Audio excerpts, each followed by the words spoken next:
I'm Jack. Jack's back, and I'm back. I was thinking, since other YouTube fitness people do full day of eating videos, why don't I do one? But I also thought, since this is how bad I sound when I talk, you really don't want to hear how I sound when I eat. So I'm just gonna show you what I eat and hopefully you believe me. I'm sure I've mentioned fasting before and explained I used to fast daily for about 18 to 20 hours. But the more I went into fasting, the more I realized that therapeutic benefits only really kick in after 24 hours. Anything before that, I'm just killing my gains, and that ain't good. So ideally, I get steady normally most days and do 140 to 48-hour fast every 1 or 2 weeks. But sorry, I just can't do that. Fasting for 2 sleeps is too hard. I put my head down on the pillow and all I can think about is food. Even if I do go to sleep, I end up dreaming of eating and saying the word bacon over and over in my sleep. It's so good. It's quite pathetic.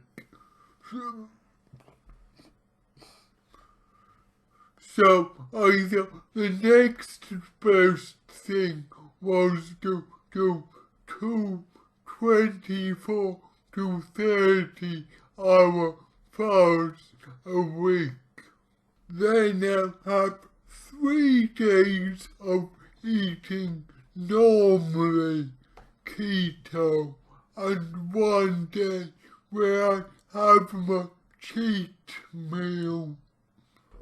Okay, first up, I get up and have a cup of green tea. Okay, I lied.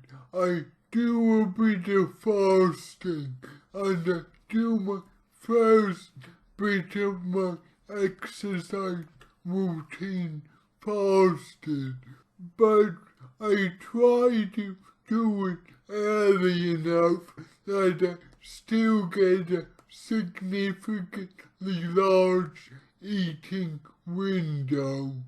And I just find green tea a very refreshing start. I end up constantly topping the cup up with water until I have easily over a liter. And the scary thing is, I need it. I must get dehydrated overnight. And then after my first stage of exercises, 50 grams of jerky and a tomato. Now, I know keto isn't high protein, and it's wrong to think it is, but when I haven't eaten and I've done a bit of exercise, my gut isn't working yet, so keeping it a bit of protein is the best way to wake it up. That and the acidity from the tomato also helps. Plus, having it into a workout like this, I can get away with a bit more protein and it potentially go straight to these. By that I mean my muscles, if you didn't notice. And then, after I've woken my gut up a bit, now time for the fun. I have a Cheats Keto coffee, which is coffee with a scoop of butter and coconut oil. And with that, I'll have a keto-friendly high-protein bar with a handful of macadamias. So again, the keto coffee and the macadamias are high in good quality fat. In fact, they're pretty much all good quality fat. So these keep me satiated, are good for the brain, and keep me in ketosis, which is the point of the keto diet. And also the protein bar. I choose the posted one because I really like the taste. It is made with the xylitol sweetener, which apparently has a little effect on your blood sugars, far less than glucose, but still a little bit. My thinking is, if I have it into a workout like this, I can get away with spiking my insulin slightly more than I should, 'cause it's gonna go straight to my body. Then for my evening meal, after I've done all my exercises, on a typical day I'll have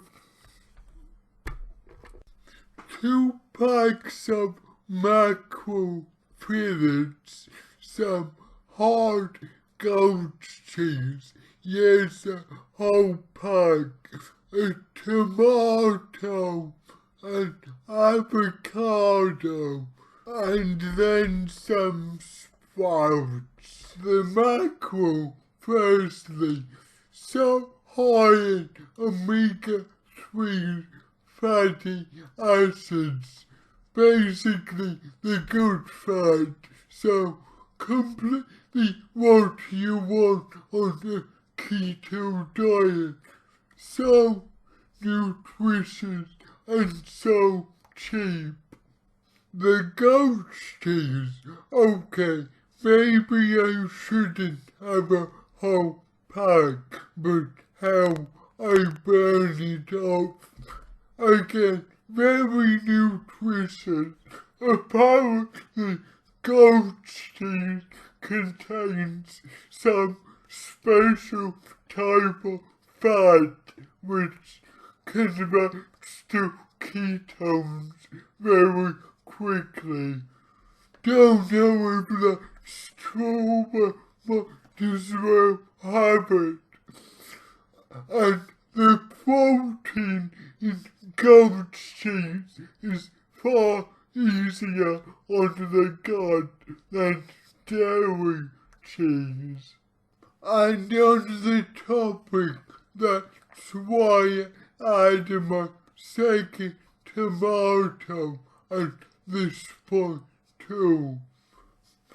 They're full of vitamins, plus that little squirt of acid I find really helps. And then the avocado. Need I say anything? Full of fiber, full of healthy fats, low in carbs, nutritious. They're basically kings of the keto world. I will always have one a day. And then the sprouts. Some people love them, I do. Others hate them. And how my trousers feel about them is none of your business. But they're very nutritious and they're apparently a good probiotic, which is what you need when you're eating a lot of fat. And then dessert. 2 or 3 chocolate and coconut oil cup things, which I sweeten with monk fruit. Okay, I probably don't need extra calories here, but why not? They taste nice and coconut oil is apparently good for ketones. Pure chocolate is apparently another superfood packed with healthy fats and all that stuff. Maybe it is, I don't care, it tastes nice, that's the main thing. And the sweetener I use is a monk fruit and erythritol blend. Again, no effect on blood sugar, so totally fine for keto. You can buy a number of these blends, and most of them don't say erythritol on the name, even though erythritol is the carrier. It's like 95 to 98% erythritol. And the monk fruit is so strong you only need a tiny bit, but they work together well. And some people say too much erythritol is a bit hard on the gut. With the monk fruit being so sweet, that little few percent like doubles the sweetness, so you end up using less erythritol, so it's a win-win. But still, give some love to erythritol.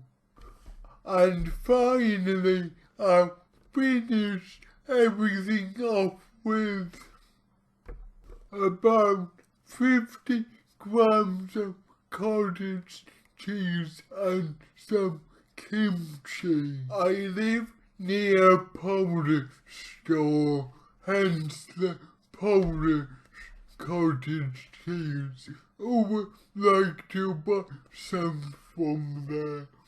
Again, it's a slow digesting protein, which is what you want last thing.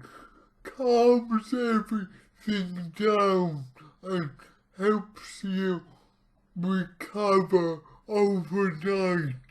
And then the kimchi.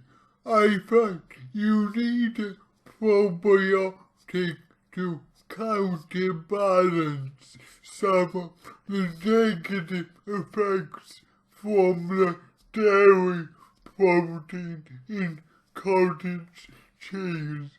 So I would like to end with a serving of kimchi.